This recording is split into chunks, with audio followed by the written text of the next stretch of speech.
the fans ask us questions. Favorite drinks? I like Mexican beer. Tecate, dirty, scummy, crappy beer. Yeah, everyone knows I love Jaeger, so keep it to that. I think the Jaeger thing is pretty much universal, though. I mean, No. oh yeah, he doesn't drink Jaeger. I drink Budweiser. This video is brought to you in part by Budweiser. My favorite is probably Guinness.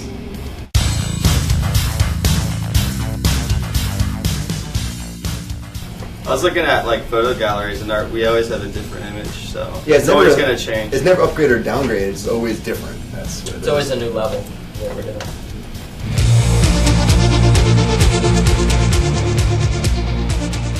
Well, just so you know, Zeromancer didn't really originally do that. So we paid homage to Real Life Sent Me an Angel. We got props from Richard Zatorsky, the guy that helped write that song with David Sterry from Real Life, saying he really liked our version. So just so you know, Real Life originally did Send Me an Angel, not Zeromancer.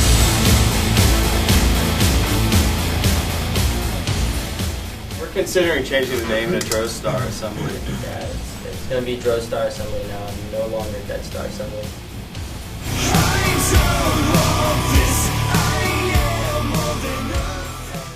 Jaeger is time travel.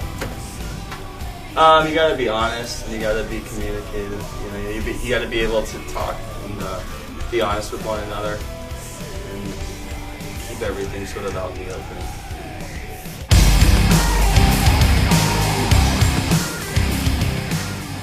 It would be interesting what people would think of our music if they didn't know what we look like and what their interpretation of the band would be. I think our image is goes hand in hand and makes a lot of sense and personifies us. And it's just sort of a face to the music. And what do you guys think? I've seen bands who have been in makeup for years, and I've seen them more recently going out there in jeans and t-shirts, and just to me it doesn't seem right. It seems like they kind of like mellow it out, and just the music doesn't seem the same to me.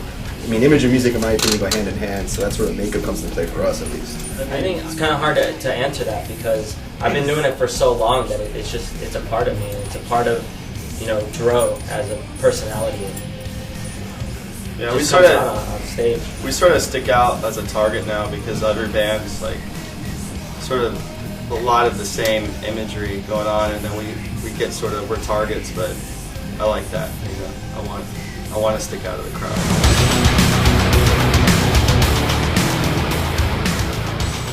Over the course of years, you just kind of have to keep a safe distance, make sure the boundaries are set.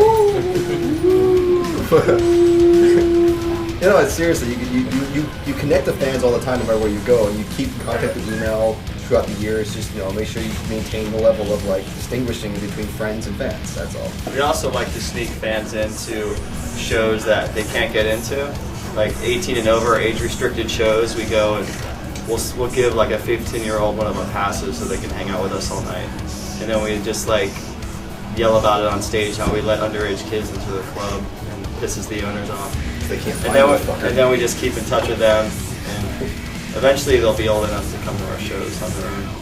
I think, to me, you know, meeting all the fans and getting to hang out with them at shows, it's like they become a part of the family and part of this whole thing, you know, that we are with Deadstar Assembly. So, you know, I like keeping in touch with a lot of the fans too, whether it's online, you know, through email or whatever, just because they become like a part of your family, you know. Yeah, so one of the things that distinguishes us from other bands, one of the things we always get feedback on, I know you probably do also, is constantly fans are always like, it's really cool you guys hung out with us after the show and connected with us. Like, taking that time and becoming their friends seems to make a difference for them, and therefore they seem to like us better. Yeah, we're very approachable. Like, when we, after a show, we make sure we meet all the fans and hang out with them and make them, you know, bring them into the family and keep in touch.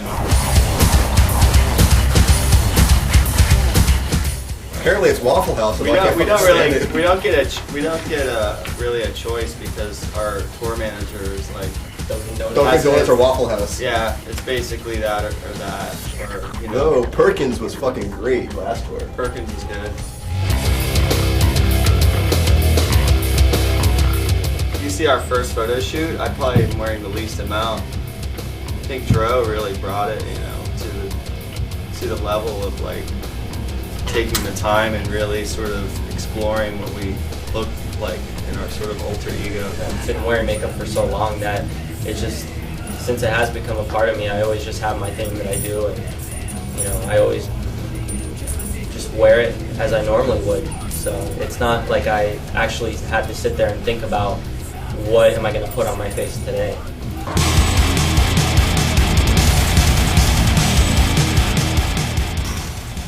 You mean this week? We get lots of hate mail. I think it's pretty funny. It always is funny, actually. I got an email from a kid in another band who threatened me and said he was going to kill me and put me 6 feet under the ground with maggots eating my soul and all this really funny stuff. I thought that was probably the best one. Or like a pissed off boyfriend because his girlfriend's got a picture of Joe on the wall or something. It's shit Yeah, like that. usually that's where a lot of the hate mail comes from, is when somebody's girlfriend has our pictures on their wall instead of the boyfriend.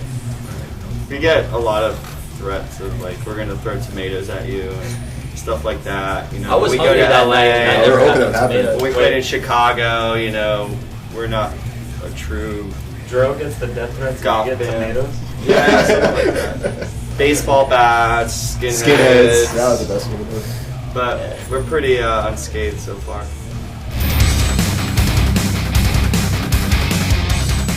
It's like, why dilute your integrity by like starting another project? Like I always, when bands do that, it's like you could do so much, put that energy towards your band and make It's always like yourself, push yourself that much further and as far as your music or anything. So It's at the beginning of the end. It's always like, whenever somebody has a side project, it's just like the first telltale sign that something's wrong in my opinion. It's like split up and do something else, but why like sort of take a hiatus? I don't understand.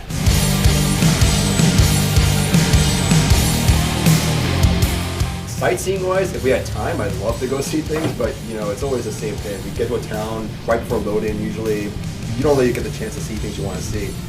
Although I always wanted to know what it was like to ride the back of U-Haul. And yeah, We got to do that on tour, so I got. it was like to see changing something I channels. wanted It's to awesome. see. You open the door, it's like you're in the country. Close the door, next town, open up, it's the city. And you're like, I get to see Ladies Night every night in Joe's room, so everything's all good. There's no real time because most of the time it's always hurry up and wait. You gotta go to sound check and then wait. Then we gotta go to the hotel room and wait. And we go back to the club and wait. my two favorite songs to play off the record would be Naive and Killing Myself Again. But my favorite song to listen to is Darker Now. We all know his favorite cereal. Honestly, my favorite one is probably Naive. I think it's like the fucking most rockin' song on the album, live and on the album. It just fucking kicks you in the head. I like KMA, I like Unsaved Part 1 and 2, I like Death Wish. Death is just good. I like playing Darker Now. I play it at home. My favorite is Naive. He designed a lot of the artwork for the MySpace layout, and I programmed it in. And then Skuz helps out now. Whenever I don't have time, he goes in and he talks to a lot of the fans on there and helps update, some of the tour dates and stuff. So it's kind of not just a one-person thing. Like we all kind of help out on it.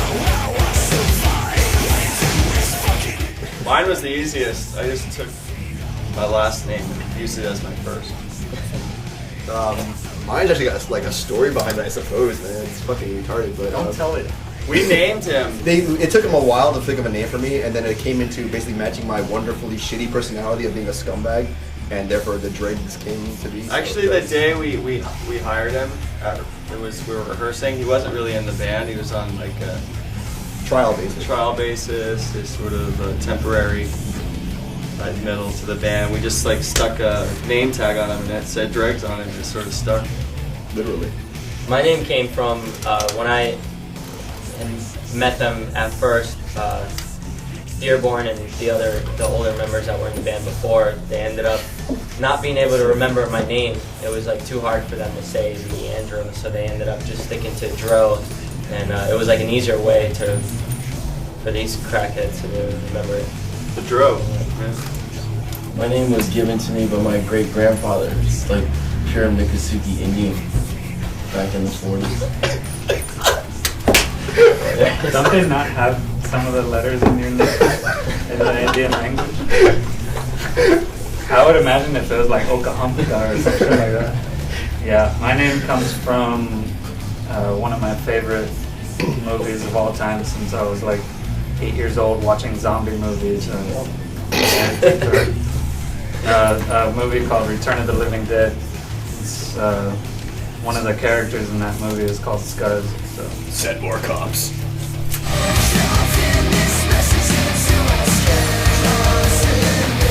If you know any history of the band, we sort of reverse engineered the whole how you start a band. You know, it was just myself and the producer, and then, you know, we're pretty dysfunctional as how we wrote music. And so for the next, you know, for Unsaved, we tried very much to write music together and had success doing it, and now we're even writing more material. And we all have our own home studios, so that helps a lot. We're able to transfer files and hand stuff off to each other. And it's been pretty seamless and creative. Yeah. And then we'll end up here and we'll jam, we'll work on the songs as a group live.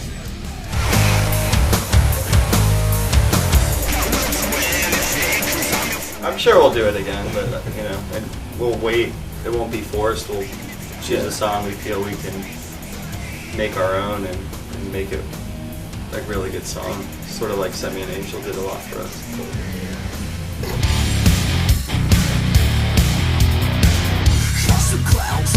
Just pay the admission to our show and it's free.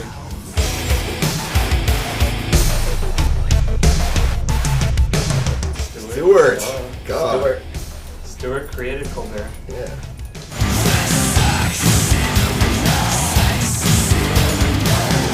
He picked up the phone.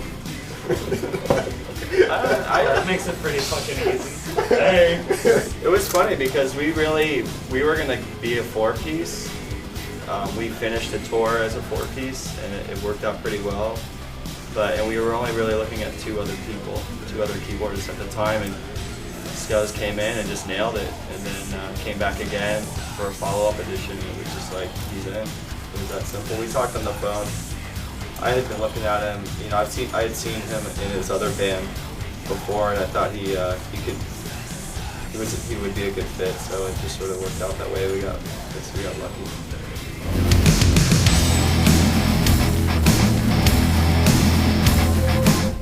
I've had fun with all the bands we've toured with. We've never had a nightmare scenario where you've heard bands go out with other bands. It's like a nightmare.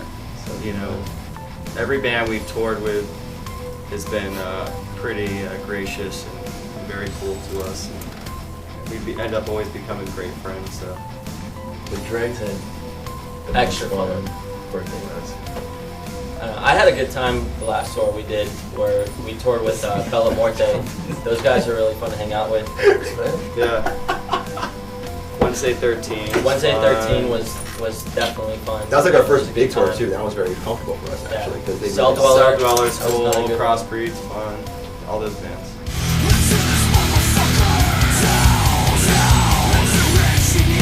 Let's find out. One way to find out.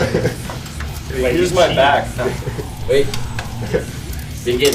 Are we gonna do the You gotta game? do the three. Yeah, the game. 1, 2, 3. Sneak attack. I win. He cheats, so yeah. Well, he's got to compensate for the hype. So he loses. He's disqualified, Brazilian, what So do you I win. expect? For the record, I win. He's disqualified. Hey. Hey, man. He watches wrestling, so he should win automatically. I'm not from this country. I don't know your American ways. Fucking caliber or that shit. Brazilian dance fighting with your phone. I do thumb capoeira. Couple minutes of this.